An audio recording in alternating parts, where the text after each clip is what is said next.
মাঠ নিয়ে অব্যবস্থাপনা বাফুফের। গ্রাউন্ডস কমিটির চেয়ারম্যান জানেন না তিনি দায়িত্বে বহাল আছেন কিনা, তাই ঘরোয়া ফুটবলের মাঠ প্রস্তুত করেনি তার কমিটি, যাকে দায়িত্বের অবহেলা বলছেন ফেডারেশনের নতুন সহসভাপতি সাব্বির আহমেদ। বিপাকে পড়া ক্লাবগুলোর চাওয়া দ্রুত মাঠ সংস্কার করা হোক। বুধবার বাফুফের কার্যনির্বাহী সভায় অনুমোদন পায় 11 স্ট্যান্ডিং কমিটি। গুরুত্বপূর্ণ হলেও গ্রাউন্ডস কমিটি ঘোষণা হয়নি নতুন করে, পুরনো চেয়ারম্যানই দায়িত্বে বহাল আছেন।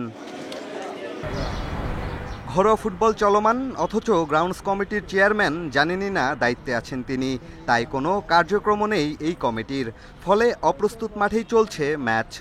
আমি যে দায়িত্বে আছি আমি দায়িত্ব জানি না, আমি তো রিমার্ক করতেছি মাঠগুলি খারাপ অবস্থা। আমি নিজেই নতুন কমিটি আসার পর প্রকৃতপক্ষে আমাকে কোনো কিছু জানায়নি এবং আমাকে কোনো চিঠি দিয়েও বলেননি যে আপনি একটু দেখুন। গ্রাউন্ডস কমিটির চেয়ারম্যান সাহেব যদি নাই জানে যে উনি বহাল আছেন কি না আছেন, এটা তো কৈফিয়ত উনি দেবেন, কারণ আমাদের কোনো সিদ্ধান্ত এখনো নেই।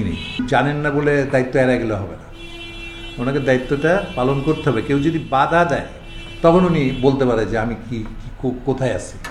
বাফুফের এমন অব্যবস্থাপনায় ভুগছে ক্লাবগুলো। কিংস অ্যারেনা ছাড়া বাকি মাঠ নিয়ে তাদের অসন্তোষ।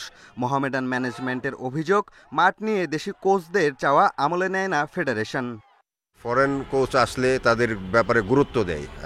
আমাদের দেশি কোচরা মারুফ ভাই, টিটু ভাই আছে, মিন্টু আছে বা সেন্টু আছে, আলফা আছে, আমরা বলি যে তা না, সুন্দর মাঠটা সবাই চায়, কিন্তু আমরা উপলব্ধি করি কোনো ফরেন কোচ যদি বলে এটার গুরুত্ব আরও বেশি দিই। মানে কিংস এরিনা ছাড়া কোনো মাঠের অবস্থাই ভালো না, সব মাঠের অবস্থাই খারাপ। আসলে এই সমস্ত সকল মাঠে আপনার ভালো ফুটবল আশা করা সম্ভব না। একটা ভালো ফুটবল খেলতে হলে ভালো মাঠ দরকার, সেই মাঠের অভাবে আমি মনে করি যে অনেক প্লেয়ার এখনও ইনজুরিতে পড়ে গেছে। সপ্তাহখানেকের মধ্যে নতুন গ্রাউন্ডস কমিটি ঘোষণা করবে বাফুফে। মাঠগুলো দ্রুতই সর্বোচ্চ পর্যায়ের ফুটবল ম্যাচের জন্য উপযোগী হবে আশা ক্লাবগুলোর। পিয়াস সাহা, ইন্ডিপেন্ডেন্ট নিউজ, ঢাকা।